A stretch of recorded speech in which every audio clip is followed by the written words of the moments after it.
is turning the tables upside down. Mark asked us to wait in the garage for a moment.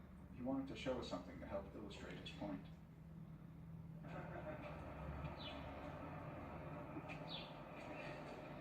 This says a lot about brain injury.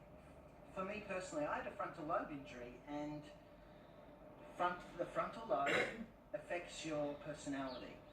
Lots of people with frontal lobe injuries have disinhibition.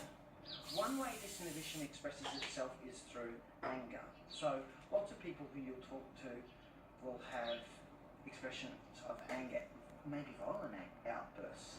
But for me, one way my personality changed was I lost the capacity to be shy. Wally with his Wally said, rehab professionals always tell you about the negative parts about disinhibition. Disinhibition can cause people to say things immediately. But on the flip side, lots of people with brain injuries who have frontal lobe syndrome, if they have disinhibition, they'll be far more exuberant, like they can tend to be performers, those sort of things.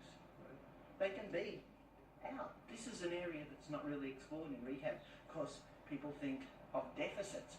People think of changes as deficits, not what can they do as a result of it. Brain injury pride, that's a completely different way to look at brain injury. To not focus what's been lost or to feel like less of a person because of it, but instead to take pride in who we've become after our injuries. But we need to do more than just think about ourselves differently. We also need the society we live in to be more aware of brain injury. I want to know how we as survivors can organize ourselves. Since every brain injury is different and has a unique set of needs, it's a challenge to organize brain injury survivors around a common goal, not to mention figure out our place in a wider disability rights movement. Yeah.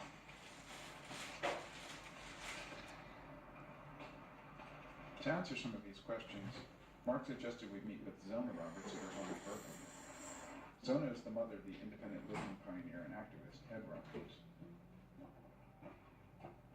This was on, I'm not sure what the year was or what rally it was, but well, wait a minute, does it say on the back? That would be very nice to do. He had a charisma about him that he could, with his snapping brown eyes kind of, and his enthusiasm, and as I said, when he was going to high school, he didn't like to be out and have people look at him and stare at him, and then he decided if they were going to stare at him, he might as well be a star, and so he started looking at it that way, as long as it's going to happen. After contracting polio while still in high school, Thank you, Ed mommy. Roberts was paralyzed. That's exactly how I see it. But he didn't let They're gonna look at me and look down at me, might as well be a star. Berkeley, and later, from becoming a key So I will always feel better in myself. You know, seeing him speak different places, and if there'd be the kids in the wheelchairs who had multiple injuries, brain injuries along with paralysis and stuff, and he'd have them come up on the stage with him, and he has inspired more kids and more people and their parents as a result to band together to do things and to become public with their disabilities and be a star. You know, if that's what it takes, then be a star if you can pull it together. And that. I like hearing things about organization because working on this documentary and trying to get people together to schedule, within a time frame and stuff, it's challenging to get to organize brain injury. It's amazing how new the disability rights movement really is. In that same spirit, as people